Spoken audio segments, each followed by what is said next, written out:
15 seconds of fame on Facebook Live. Sorry. Okay.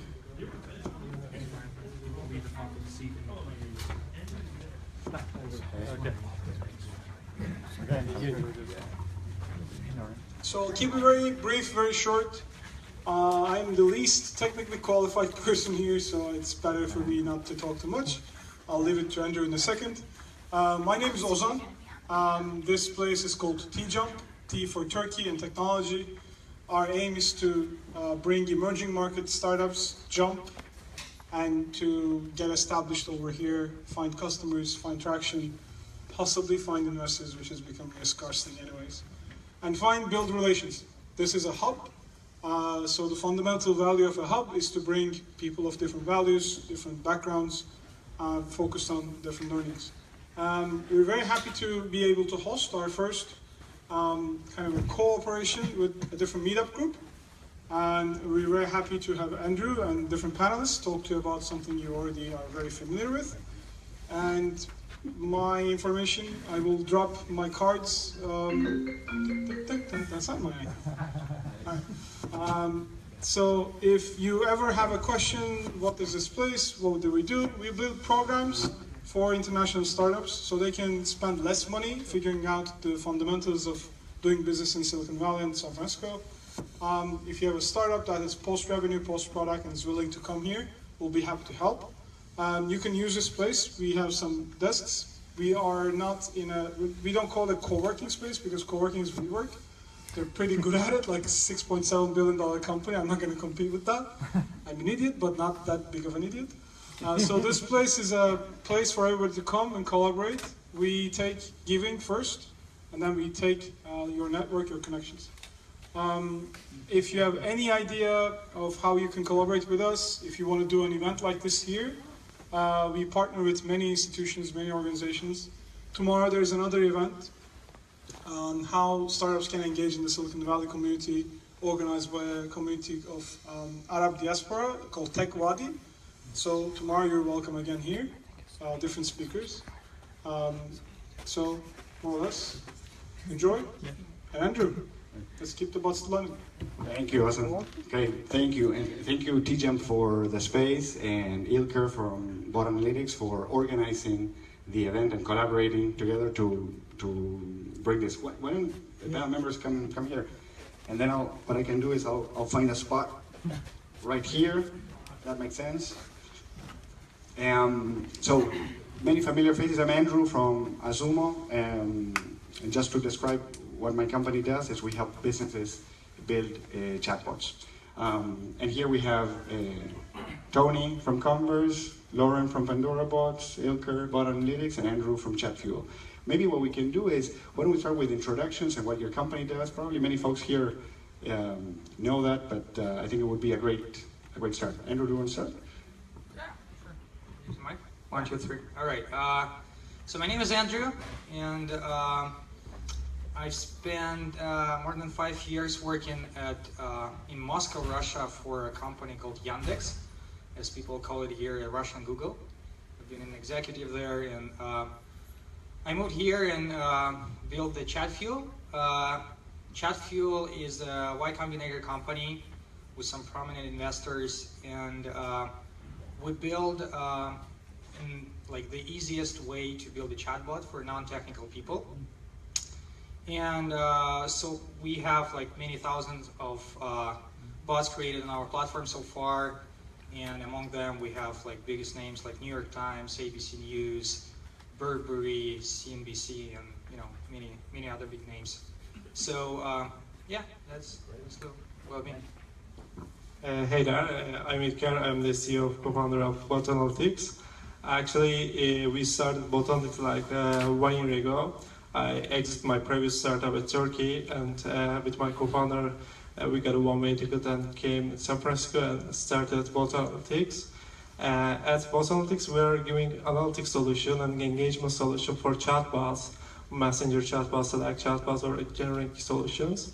So it's really critical because you have to track your conversations to identify the bottlenecks points, to iterate your conversation flows in your chatbot. It's really critical. So We are giving our solution for corporates, for small bots, and everyone. So, yeah. Hi, thank you all for being here. I'm Lauren Kunze from Pandora Boxx. We have been in business since 2008, so we're kind of the original gangsters. For that reason, we have over 235,000 developers who have registered for the platform, and they've built over 300,000 chatbots to date. Those bots have been deployed everywhere that you can imagine, and in some places that you cannot imagine. And we also build more complex bots for enterprises and brands. Okay, so I'm Tony Lucas, co-founder and CEO of Converse. I also have a desk just over here, so this is kind of bot central in a lot of ways. So if you are interested in coming actually hanging out and building bot stuff, this is as good a place as anywhere in San Francisco to do it. Converse, funnily enough, is also the easiest platform to actually build bots, but if you actually want to build really useful bots that can actually do things. So we enable companies to, without writing code, to build bots that can be as complex as complete shopping carts, can interact with CRM systems and marketing systems, can do human escalation, can integrate into help desks, and a whole bundle of other things. So variety of customers, typically companies with large B2C requirements, so they've got thousands, tens of thousands, millions of existing users. If you want to build a Facebook bot to tell jokes, well, no, we're not the right company for you. If you want to build something that actually is going to be useful in existing business, then yeah, come find me. Thank you. Thanks. So we'll keep on using the mic so that people listen to us. So the panel here is very experienced, guys. From having organized events during the last month in San Francisco, I can tell you that Ilker invited cool folks, and each of you have a ton of experience and exposure to use cases. What we wanted to discuss is, as conversational interface evolve and they become more useful, from informational experiences we start to graduate to more, we started calling it functional, but transactional experiences. Really useful bots that can perform a function, a transaction for users. And so what I wanted to open up and start discussing is, in your mind, what does a transactional bot mean? What can they do? And then share any example that you might have, that you might have been involved with on a transactional bot, and maybe the level of complexity, so that we have a level playing field on the definition of what we think is a transactional bot. Do you want to start, Andrew? Or, okay, there you go. Actually, for transactional bots, I think it can be a conversational bot and a transactional bot. So transactional bot can be a really hard-coded bot. It's really simple. Actually, we're not currently involved with what I have been using Trim, a Trim bot in Messenger. It's like I can manage my subscriptions, and I can cancel my subscriptions. I think it's a really perfect transactional bot with some borders, and but it's not a conversational bot, it's a transactional bot. But I would like to know if there is some conversational bots inside in it, some transactional units, some dialogues and, on it. So I can give Trim, yeah. And the banking cases in the further, we can see a lot of cases in the banking in transactional bots, yeah. I'm not sure if the word transactional makes sense, because to me it has a kind of a monetary connotation, like you have to pay money and then something happens. I guess I break down, what I think we're talking about, but if I'm wrong, we can change the subject. I think that there are utility bots where the user has a goal and the bot helps them accomplish that goal, and that usually does involve taking an action. And then there are sort of more engagement-oriented bots that are more for marketing, brand awareness, advertising use cases that are more about building relationships, personalization, segmentation, etc. Any example of the utility side that you want to share? Sure. Yeah, so I think you asked about complex bots. I think the most complex bots driving serious enterprise value are always going to be integrating into their back-end systems. That project will be complex because sometimes those systems will not even have open APIs. We're dealing with a retailer right now that doesn't have any APIs. So anyway, one of the a bot that we did that's live that we can actually talk about is a bot for a shipping company in Japan. It's a package delivery service. So they had a mandate from their users on Line Messenger to be able to track packages through Line. So they didn't want to, they're like, oh, it's really annoying. I have to go into my email, find my tracking number, go to your website, figure out where to put the information in your website. Why can't I just, text you online? You have an official business account and find out. So they actually had a customer mandate, which is important because we see a lot of businesses who are trying to kind of like push to where users are rather than be pulled. And so we built a bot and it lets users track packages, change delivery dates and locations, and get basic pricing information. And we're improving all the time. So it's been live for 4 months, millions of users interacting with it, millions of interactions, and we're saving them lots of money. So that's a complicated one because we actually have to go in and retrieve packaging information, account linking, etc. No, I think that was a great answer. I think rather than utility bot, I think of it as something that's task orientated, because one of the many complaints about bots today is, well, I don't know how to use it, or it's not very useful. If people have got a goal that they need to achieve, then actually, okay, I'm talking to this bot, this is actually good because I want to achieve this specific thing, this bot can help me with it, then that's a really good way, and we're seeing a lot of success, both with our customers and others. Where bots are less good today, I think you're absolutely right about the piece about the personality and engagement piece, but if someone's trying to make an emotional decision, then bots are not a great way of doing it, because one example, and I know there's some people trying to build holiday booking books, but if I compare, because I know there's people from Skyscanner and Hitmonk in the audience, booking a holiday bot, nightmare, because it's an emotional journey that you want to go through. You want to compare places. Booking I need a flight because I need to be in New York next week is not an emotional decision. It's a very task-driven one. You just want to get it done. So I think anything that could be transactional, it doesn't need to involve money. It could just be, I want to check the status of my delivery. It could be actually completely payment processing. So one of the things we've done is integrated Stripe and PayPal right into the flow of the bot. So you can, whether it's over SMS or Messenger or whatever else, you can complete the entire transaction. But it is something that sort of has a definitive start and end. Because one of the very interesting things we see talking about engagement and analytics is people say, well, what makes a successful bot in that respect? When it's task-orientated, you want to see it go from start to end, and you want to see the interaction in a lot of ways be as quick as possible. When it's saying something around more personality and everything else, you want it to be as long as possible. You don't want to see it end. And so they have absolute opposite metrics, so that's something to think about as well within it.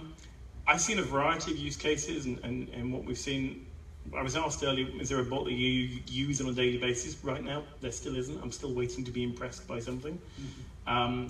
One of the particular ones, we've got a customer I can't name just yet, maybe next week, one of the largest online training providers, programming training providers in the world, and they're using a bot to do automated triage and skill-based routing so they can match up the requirement someone's got with the relevant human being that's available and has the skills to do it.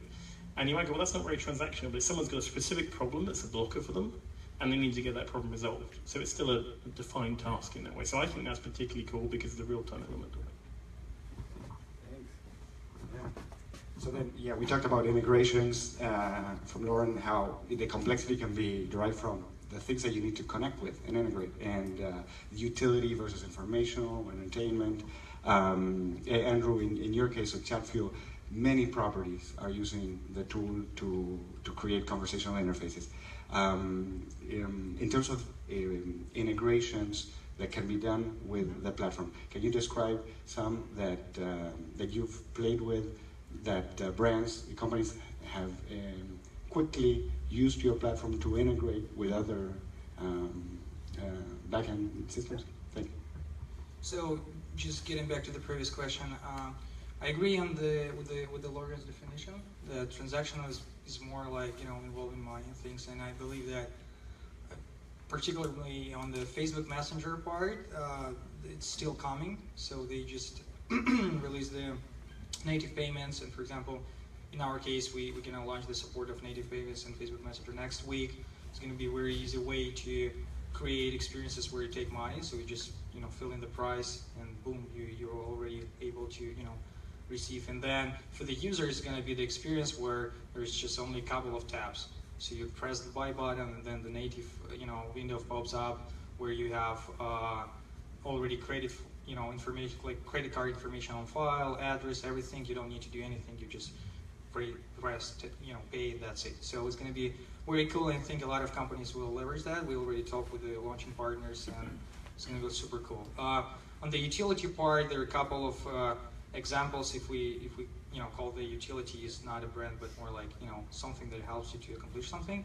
There is like a bot called Epitom, which is right now like in the featured section of Facebook. It's got a stylist in your Facebook Messenger. You just let the bot know what clothes do you have, and it will tell you what to wear every morning or something. That's pretty cool.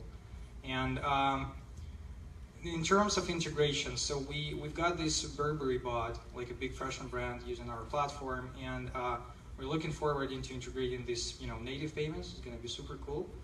So far, what they have is like you got the it's a kind of mix of this kind of brand awareness bot plus the utility. So it tells you the story on how they create their clothes and things like that, what the inspiration was, gives videos, images, and things like that. But then you can kind of navigate through the shopping items, and for each item you can talk to the real person. So you press the button, there is like a real salesperson or support person comes up and tell you why these buttons of that color, not the other one, and things like that. Just basically describing you the jacket or something, and then a human, and then you can customize some things, and for example put your initials on the jacket or some on the scarf, right?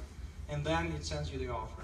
So it's like the integration was like they use the Salesforce integration to connect with their the support arm to have this connection between the bot and people.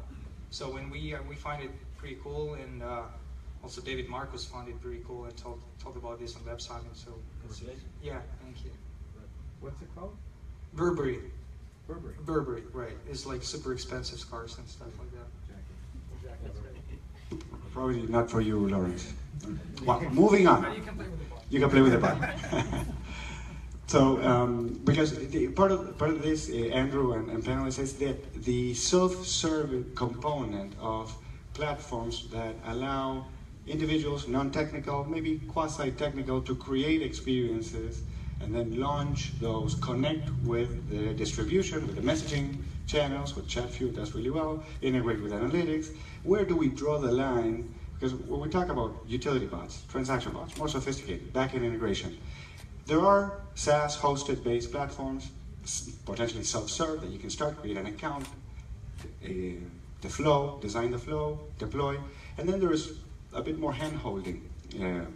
In your experience, where do you draw the line in terms of using a hosted solution, or for example, the Pandora Boxx solution, and where do you need to start to involve additional horsepower just to make those integrations happen for a successful, engaging experience? So it's more of a topic around the self-serve nature of hosted solutions, and up to where can those take us in order for the experience to be, a utility experience specifically, to be successful.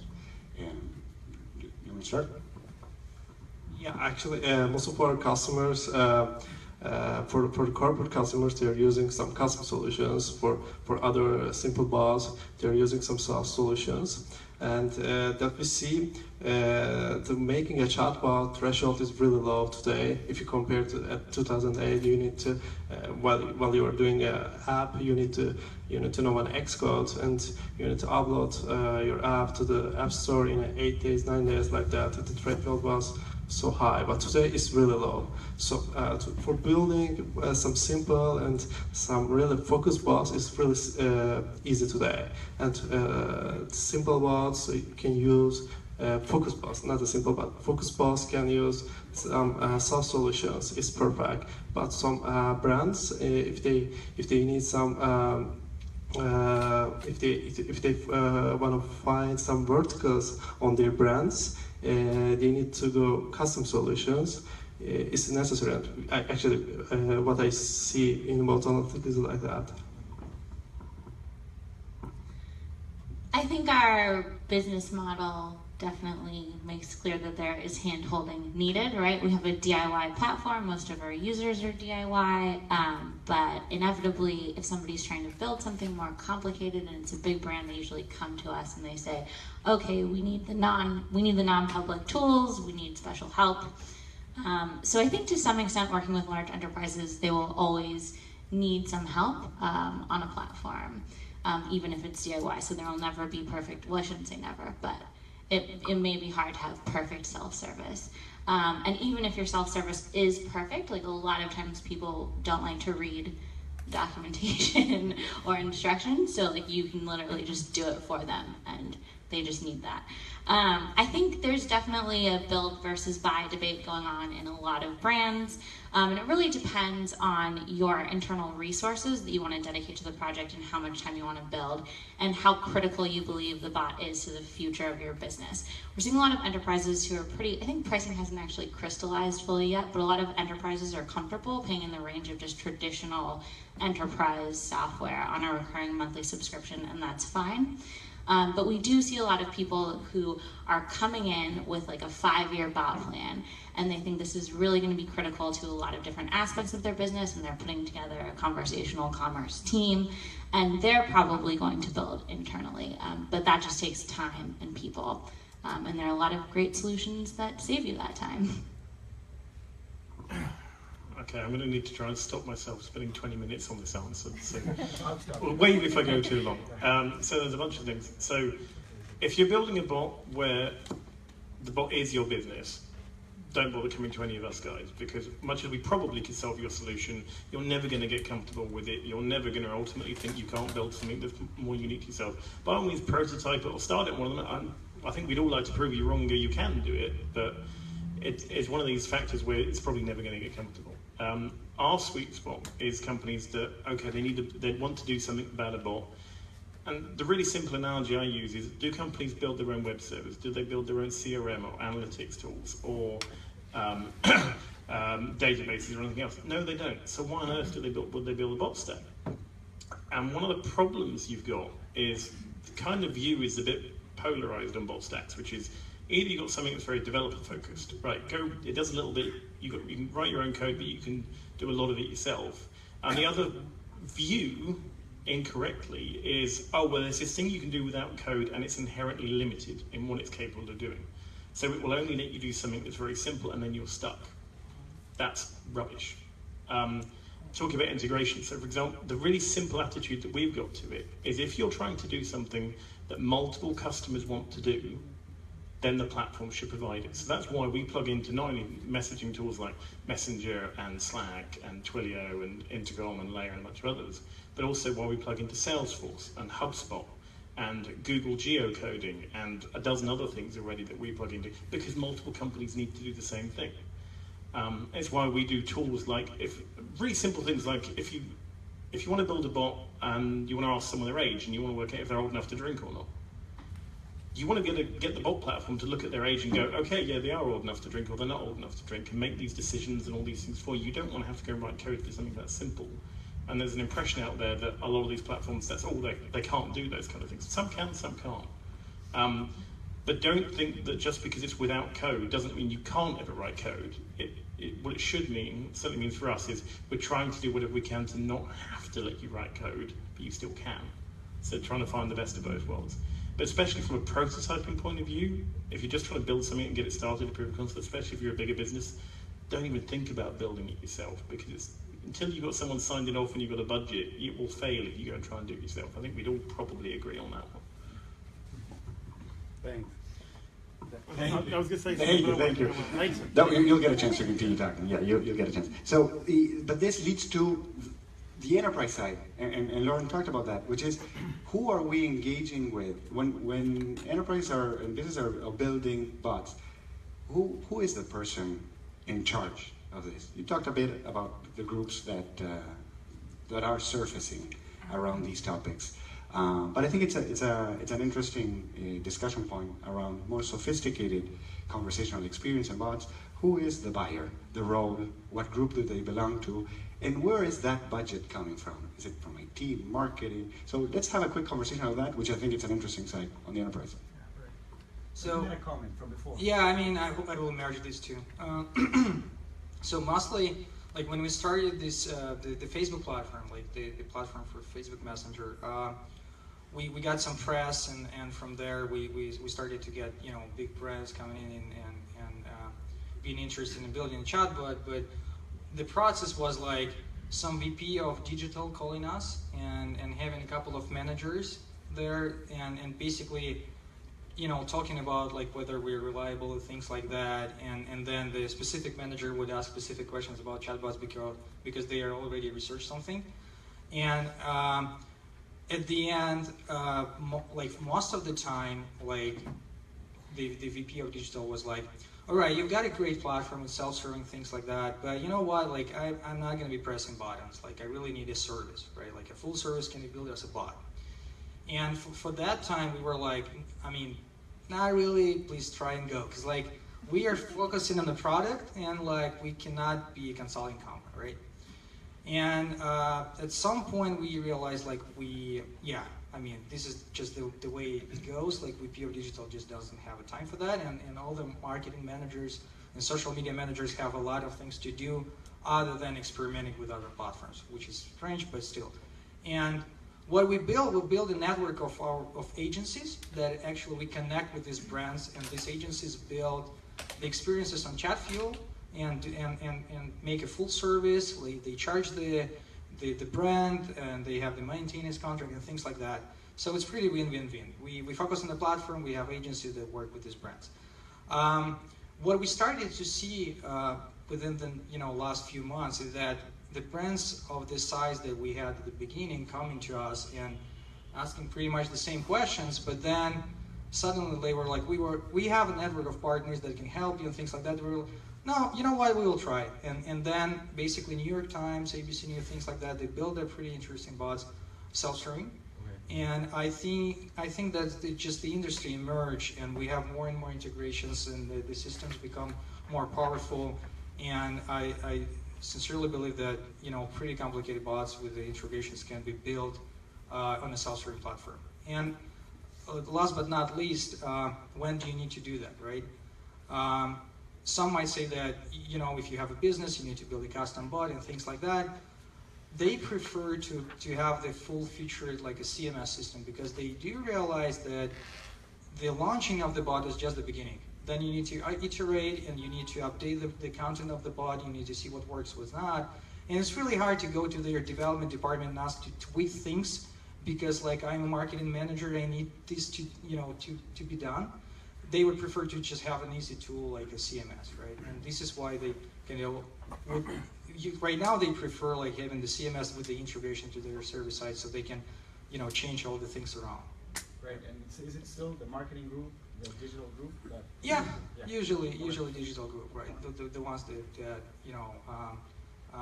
head of digital growth and things like that.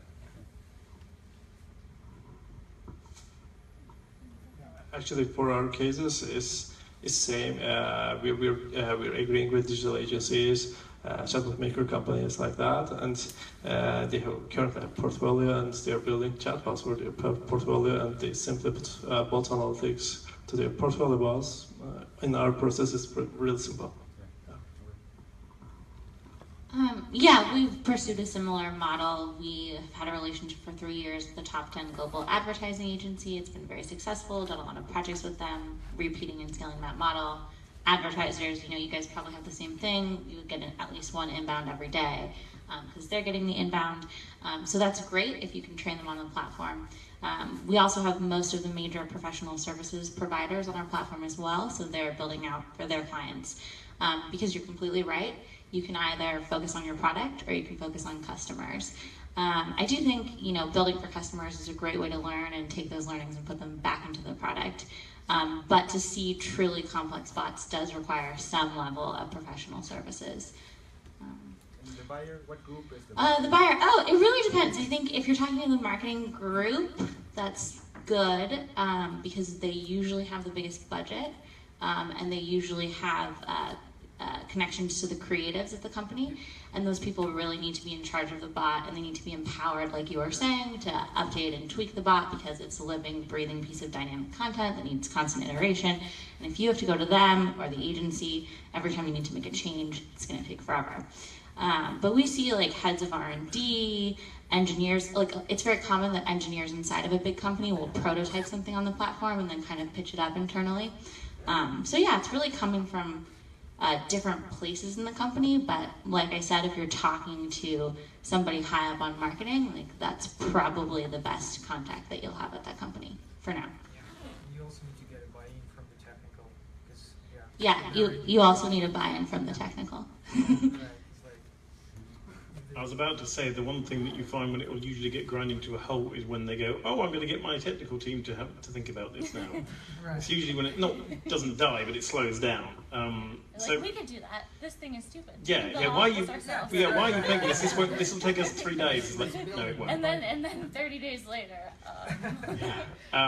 So we see the same. We see the heads of digital, the creative directors, people that are either, whatever they are, they're customer facing.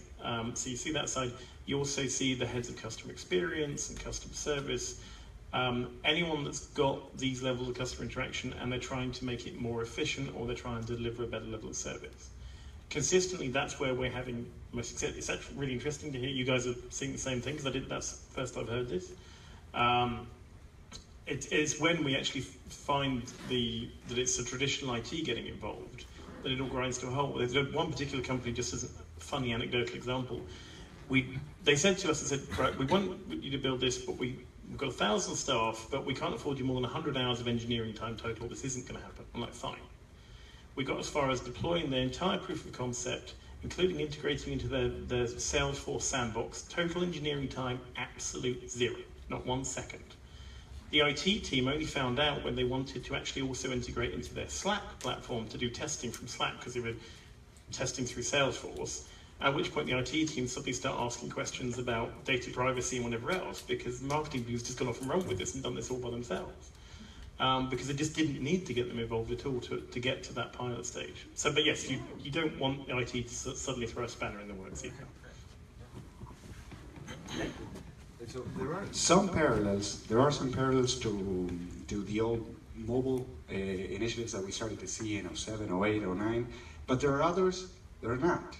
And what I read from the panel clearly is, wait a minute, in 2008 we did not create a mobile application self-serve from a website, and we deployed on an app store, got approved.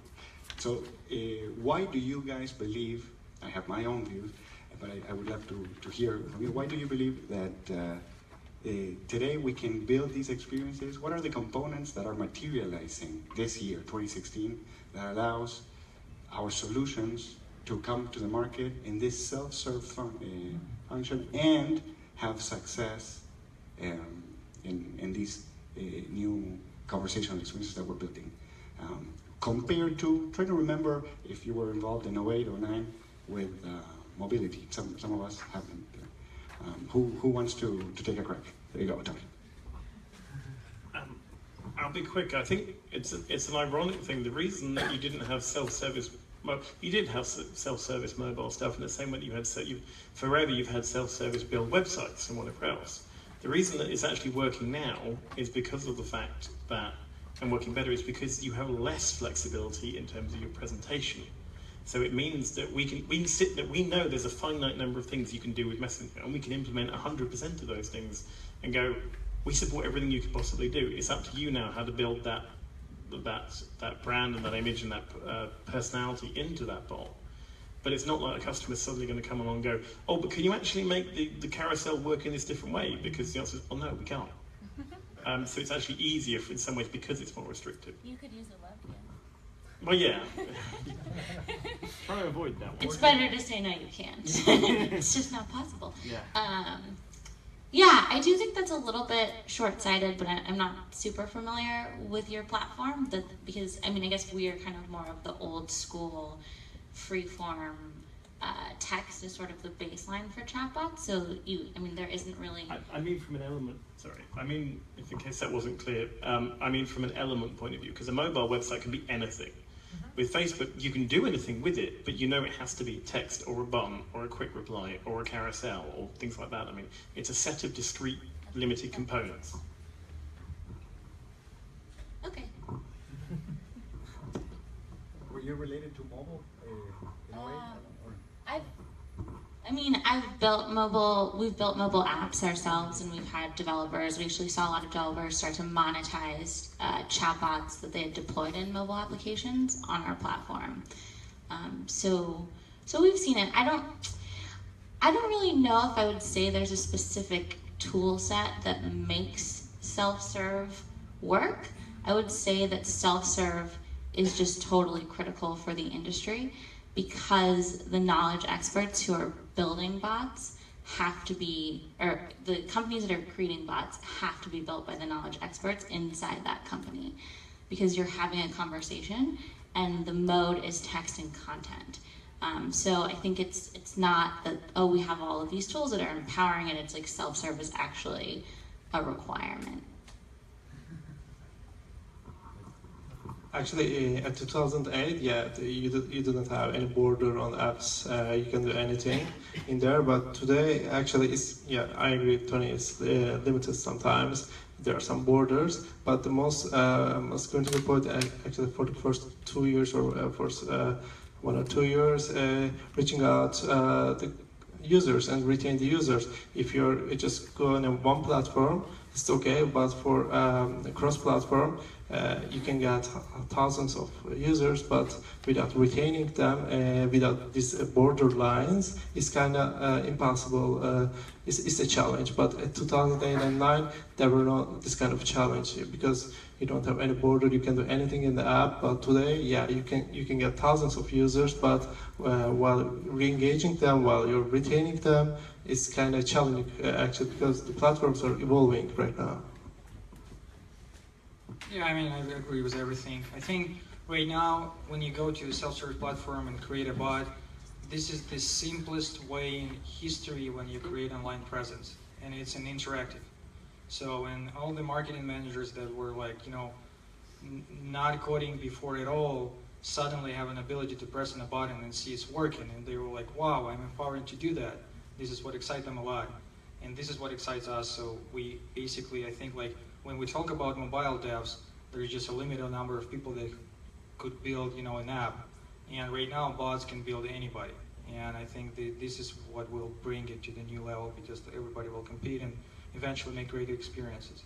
But I think the limited UI and elements that you can use is the key to make it work comparing to mobile apps, right? MySpace versus Facebook. Yeah, Facebook has its own elements, and Lauren has experience on the... I mean, from the point of view of MySpace, for those that remember MySpace. I never actually had a page. So the thing that was meant to be good about MySpace ended up being bad, which was you could design your own page, and then you ended up with every single page looking ghastly. Yeah. At least you force a level of consistency, so you don't have the user adoption and all the rest of that. That's kind of where I was going.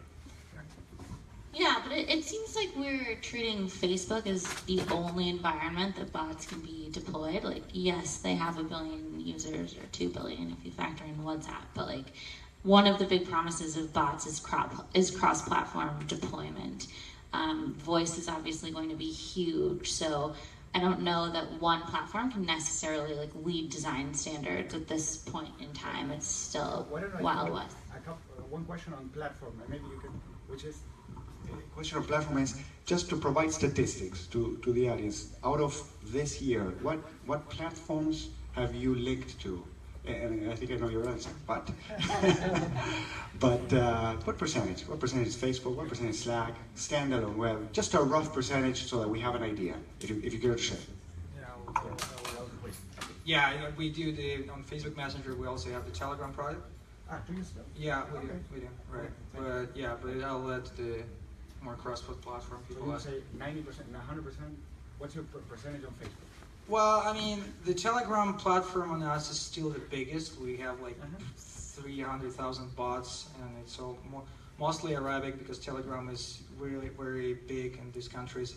But right now we focus on the Facebook Messenger, and the reason for that is that I think for the industry it's important to figure out the right use cases right now, like how the e-commerce will work, how the publishers will work, how the entertainment, celebrities, things like that. And one messenger in our thinking is enough right now to figure it out, the biggest one, the messenger, right? And then it will be possible to scale to the others. And additional to the cross-platform and other messengers, I want to say that we're in talks with different messengers that just recently opened up, like Viber, Line, and some that I cannot say but planning to open up. And I think when I see the API and I see their solutions, they basically do not invent anything new. They pretty much look at what's already successful on Facebook or other platforms and use the same carousels, buttons, and things like that. I think there is going to be some changes in the midterm, but I see this as the new, like, a browser war that ended up to some standard. And I think, eventually messengers in a year will be providing all the same kind of tools, and it will be easier for us to cross-manage. Yeah, actually, for the B2C in the long term, Messenger, my large percentage will be Messenger but for the B2B sides, currently there are great cases on Slack, but there will be really great cases on B2B side on Slack bots. Yeah, but the first one is Messenger, B2C, and the B2B in Slack. Okay. Yeah. Thanks for sharing. I won't have actual numbers for the year until a bit later, so this is purely anecdotal. I mean, I think the explosion this year and the arrival of the market has a ton to do with Facebook. We're really doing work with big companies, and our platform users are doing work on pretty much every platform still. Line, Slack, Kik, Twitter, Twilio, and SMS. Web is still super popular. Apps are still super popular. We're actually seeing a lot of enterprises who come in, they maybe have a 40-person team that's in charge of all of their different apps. They've made huge investments in their apps and their websites, and they want traffic coming to their existing properties and channels that they control. And they're actually very nervous about, like, hey, like, if we build our whole payment process into Facebook, and nobody comes to our website anymore because you can do everything inside of Facebook, are we going to have to eventually pay them for that? We already pay them so much money with ads. So there's some tension there, and I think it's going to come down to kind of the user experience and user-mandated user experience. But yeah, we still see bots everywhere. Web is still popular as well. So we plug into 8 or 9 different networks of different kinds, I think. Everything from the obvious ones to various different web chat tools. What we see is kind of split down the middle. If it's social, so we plug into Facebook and Slack and Twitter. If it's social based, if it's something someone's trying to do and it's a new project, it's Facebook every single time. They're interested in other ones, but we might as well do it first. It's got the biggest audience, etc. If it's someone that's got an existing product or an existing problem, like customer service or something like that, it's whatever mechanism they're currently using. So that there's 25 different existing chat tools out there. There's lots of different ways of actually doing that integration. So it's whatever tool they're already using. So it could be Intercom, it could be Live Person, it could be Live Messenger, or one of the many others. And they're basically going, we need you to come and sit in the middle of this, because that's exactly where we are. But it's the opposite if it's a new project, it's always Messenger. Just to be the person who keeps hating on Facebook. No, I'm not. I love Facebook. But I do think, I'd be curious if we can put some numbers, and it's fine if we can't, on the analytics side. Like, are people actually, like, everyone's really excited about building for Facebook, and then I feel like they get really sad because they do it, and they put their bot out there, and nobody can find it, nobody talks to it, you get like 3 users. So we've actually had way more success if somebody puts the same bot on Skype or Kik, just because discovery is a lot better right now. They actually have a store, like, engagement is much higher. So maybe that's a good question for you. Yeah, actually, for Messenger case, a lot of our members are struggling with about the discoverability. Okay, not most of them, but half of them are getting cross platforms, are getting great traction for the cross platforms. So that Skype maybe for the discoverability issue, but after a year, probably it will fix. I think so. Yeah. this discoverability topic comes up in every panel. That's why I avoided it initially. Lauren brought it back from up there. Yeah, the store component, discover, and so we have many conversations on this. Andrew, do you have something to add to discoverability? Well, like, yeah, as you said, like every panel has a discoverability, so everybody has an opinion. Well, I mean, the discoverability in Facebook is coming. I think that was a chicken and egg problem, because like they needed some good experiences to put somewhere to feature them before, right? And I think it's coming. Right now, the Facebook has this like a search bar. When you press on it in the Messenger, there's like featured bots. And like a couple of weeks ago, we noticed that they started to algorithmically pick the bots and put this in the hands of users. And there, you know, lots of stories of overnight success when somebody made a bot and it, you know, just got a million of users, something. But I mean, it's still not very structured. And I think in terms of the App Store and Kik, yeah, I heard a lot of stories that is given the traffic. I still think that the App Store model is very temporary. Until you get a lot of things, like you have an App Store and an iPhone, you can use it as a discovery tool. Then, I mean, it's just, you know, top 5, that's it, right? And then there's gonna be more innovative way of discovery. I would say, I think the way, when you look at the Messenger, you see that a lot of people talking to each other, and actually there is a lot of intent going on, like in explicit and not explicit. Hey, like, will you pick me up? Or hey, let's go to the party, I need to buy, you know, flowers, something. This is where, you know, the platforms can inject their, you know, discovery for bot flower, like flowers, bot, and things like that, Ticketmaster. So it's gonna be pretty cool. And to end with that, on Telegram, even though there is no store, we still have like tremendous growth. And even right now, we are not focused on that platform, but still, I mean, it's growing like hell. So the virality and things like that still works, and group discussions and bots, they work in a group. Yeah, thank you, Andrew. Well, I wanted to leave some time for audience questions, to see if anyone has any question. Please raise your hand, and I'll drop the mic there. What we talked yesterday in an event that we were part of was also this topic around summoning, invoking a bot, rather than discovering it via an app store. And so that's what you were mentioning, Andrew, where you can have a conversation with another user, talk about a topic that merits the bot popping up and solving in some way what you need to solve. Yeah, there you go. Are any of you working with sort of organization-sponsored bots related to healthcare and information that's obviously highly sensitive and secure, and kind of what do you see that leading to? If so, what do you see that leading to in terms of architecture and platform? Obviously, Facebook is highly visible, and so you get into HIPAA security issues and things like that. Are you seeing anything other than just completely custom platform or architectures that work in sort of a hybrid capacity to either pull users through to secure space or you know, anything else innovative?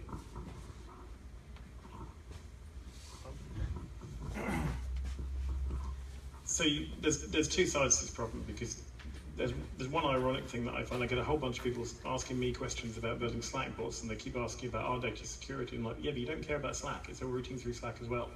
You just trust them because you know them a bit better. And the same policies and the same security risks and everything else are the same. So there's just two things to consider, one of which is the bot platform and one of which is the messaging platform. The way we're tackling that from a messaging point of view depends on the level of regulation. So for some of them, it's rolling out things like automatic deletion of conversations as soon as they're complete, or redaction of conversations. For other customers, we're talking about doing single tenant, so running in our network, but they're the only people on the actual infrastructure running it, so that they know there's the data security. A lot of it is perceived, but at least it gives them the wrapper so they can tick the box.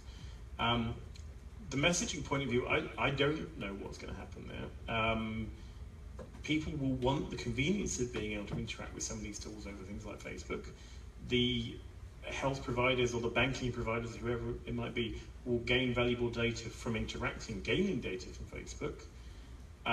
But then that's the same reason why it's a problem. It's because of that level of data that's being transferred. So I think there's going to be a combination. I think for some it will be right, well, we can talk to you about certain things. Oh, now you need to go to our little, whether it's a web view to pop out to, or whether it's you need to use our app, whatever it is, because there's certain things that you need to do, some level of out of band. I think that would be the solution for some. For others, the regulations and the capabilities will move on in the same way that when I was doing a whole bunch of stuff with cloud in the past, you couldn't build, at one point, you couldn't build a PCI compliant infrastructure stack if it was in a virtual machine, because the regulations didn't allow it to be in a virtual machine because it didn't understand the concept of a virtual machine. So there's all these hoops that have got to catch up. So it will happen, but I think the compromise right now is going to be some level of out of bandness, unfortunately. Yeah, in terms of companies that we work with, there are 3 big industries that are really heavily regulated: financial services, healthcare, and anything having to do with children, or children interacting with the application.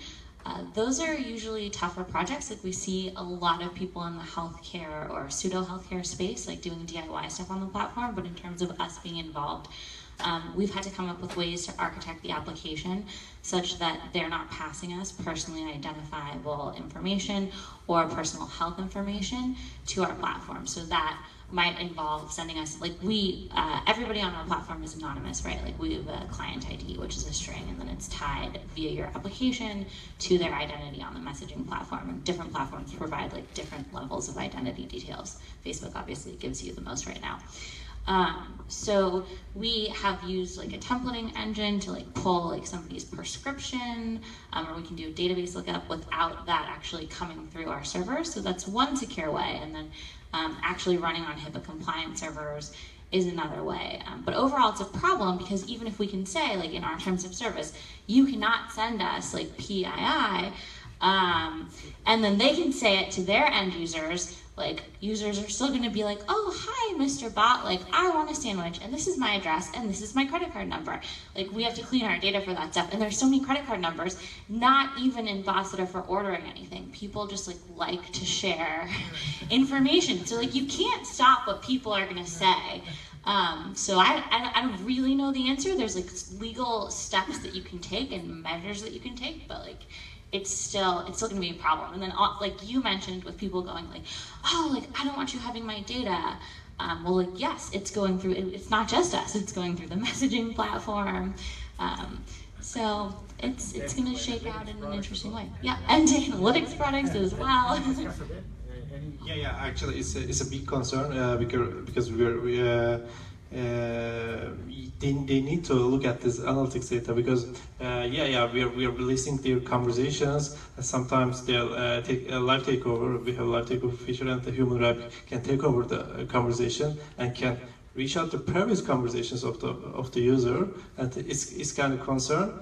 But actually, we are agreeing with it. If it's a digital agent, okay. If it's a boss, okay. We're dealing with in our agreement, and the human rep can reach out to previous conversations of that user within the bot.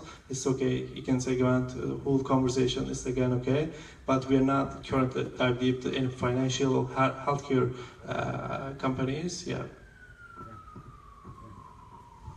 Yeah, just a side note, there's like some of our clients, when they come in and they have this misconception like, hey, I'm probably not going to use the Facebook Messenger platform because it's like another layer, it's not secure, we'll do the SMS bot, right? And at that time I'm thinking like, right, but like mobile operators still have all the SMS things, right? And there's no easier for the government to sniff on it that way. Right, and there are not top-notch engineers working there. Do you know any top-notch engineer just left Google for a mobile operator or something? It's not hard to work there, right? So I think there's something, I mean, there's lots of data, and I really pray this is not going to happen, but I think that in terms of security, these places are much more dangerous than the biggest companies that we know that provide the messenger platforms. There is room to continue to polish the regulations and storing of data, and also the user's behavior, where, like Laura said, they start sending you whatever. Yeah, hopefully if they know you're reading it, their behavior will improve. It might change, yeah. If they think a human is reading it, it might change, yeah. Other questions? Yeah. So my question is kind of around, all three of you are making bot platforms to help people basically build these bots, but you said that you don't even use a bot on a daily basis, and I feel like I've tried, I haven't actually tried your platform, I've tried both the Pandora and Chatfoot. Do you not feel like that your platforms are actually holding people back from developing decent bots if you're limiting them to just using these UI components? Because so we founded a new startup in Australia, and we hit the limitations of your platforms like within a week, and then we had to find another platform that let us build custom components. Like, obviously we're developers, but we want to do more advanced things than just, I don't know, just send people buttons and quick replies. But you know, like, what are your thoughts around like that? Because there's things like testing, and you know, we want reliable chatbots and custom components, all those sort of things. What do you mean by custom component? So we've had to build out a whole kind of scheduling system, so that like when we want to send users notifications or messages, and then ask them when can we next message you, because you don't want to hit them with constant messages and things like that, and scheduling alarms around their time. So well, if you tried our platform, you wouldn't have had to build that. Well, like I said, I'd never heard of your platform, so I definitely have to check that out. This is going to sound arrogant, especially coming from a Brit, but the most common thing I hear, the most common thing I hear, when we get a bunch of people coming to our platform and they go, yeah, I tried out platform X and I tried out platform Y, and I'm not picking on anyone. I'm not picking on anyone, and because usually some of them I've tried 7 different platforms and none of them can solve the problem, and they go, here's a list, and we go, okay, no problem. So it's things like, okay, you want to set reminders so that it will automatically send a schedule out to someone the next week or the next month, or repeat it, and you want to do things like be able to make decisions and filter data and manipulate data that you've got and do all these things. That's what we do, because it comes back to my point about solving all the repeatable problems that people have got. Everyone needs to solve that problem, so let's solve it for them. So do I think that using platforms like ours slows people down? No, I think it's the opposite, in that genuinely we remove the technical problem. And depending on what the issue is, any platform can solve. We remove any of the technical issues, so you can do it. Classic example. Last week, a customer of ours, being a Brit, you'll know the guy, Robbie Williams. Some of you will know in here, Robbie Williams, reasonably famous pop star. They launched a bot called the Rob Bot. You can go check it out on Facebook. It's had 500,000 messages or so in the first week. They built that thing from start to finish without writing a single line of code in 3 weeks. It does quizzes, it has video, it has audio, it answers funny questions, it does all sorts of things. It keeps track of if someone wants updates, it does all these kind of things. Alright, your 20 minutes are up. Yeah, I'm done. That's my pitch over, I'll stop pitching it. No, I'm just kidding. I'm sorry we failed you. I wonder if that bot will monetize also. Well, indirectly, I think it will, because it's about engagement to get people to buy tickets for the talk. That's the whole point of it. And merchandise and everything. Yeah. We have some celebrities that you want to do. I'm just sorry. So yeah, I'll get back to your questions. We also have some celebrities that do a lot of interesting things, like Christina Milian, actually a pretty famous bot, and got hundreds of thousands of users. And there are things like it sends you the personalized autograph and things like that. But I wouldn't say that it's a startup in terms of complexity, right? So getting back to your question, in our case, we would, when I see people doing a startup and wanting to do a chatbot and do all the complicated stuff, for example, connecting to the wearable devices or something, getting the data and analyzing things and scheduling things, I just say like build it on PHP or Python, and don't bother with the platform, because there are some limitations, right? But recently, like a week or a few ago, we had guys who basically built this startup. They have a wearable device, and they download all the data, and they kind of diagnose how you feel and correlate stuff and things like that. And they were like really like putting a lot of requests in our support, like how do we do that? We use our integration with our service in JSON and things like that. I was like, dude, like just go and build it, like you're a developer, like why do you bother with Chatfuel? And then this is where the key part. they have a developer, right? But then they have like a bunch of product managers that actually need to iterate and you know, figure out when to send the right way to send, how to, you know, text it, what to copy and things like that.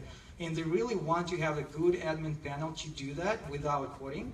So they push this developer understand that they push the developer, hey, like do all the integrations for all the things, but let us, you know, manage all the surrounding, because like we need to an easy way to do that. So I think they still beat some limitations, but they see so much value in the easy way to manage this afterwards.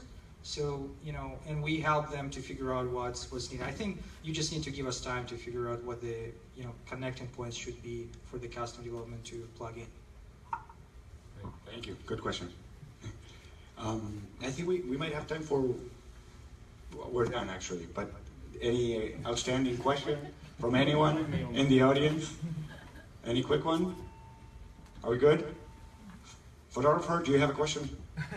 I would like to, no, I have no idea. Right. So, why don't we thank our panelists for sharing their views. Thank you, Tony, Lauren, Ilker, Andrew, and please chat and continue to discuss after the event. Thank you, guys. It's pretty good. I'll show you. Literally, my desk is over there. No, we can sort of yeah, well, I mean, it sounds like I'll be up Hello, well, yeah, put it this way, in front of the live audience, I work in travel, charity as well. I built a very simple well, I haven't actually talked to no, me neither. But basically, trigger the conversation, say how much you're doing, check out page, does the whole thing. I built that in front of an audience in 3 minutes, start to finish. So, no, it's easy to do. I don't sound very good, but literally the position I have used, I've tried 7 different platforms, did the first one, actually done. Literally, we have people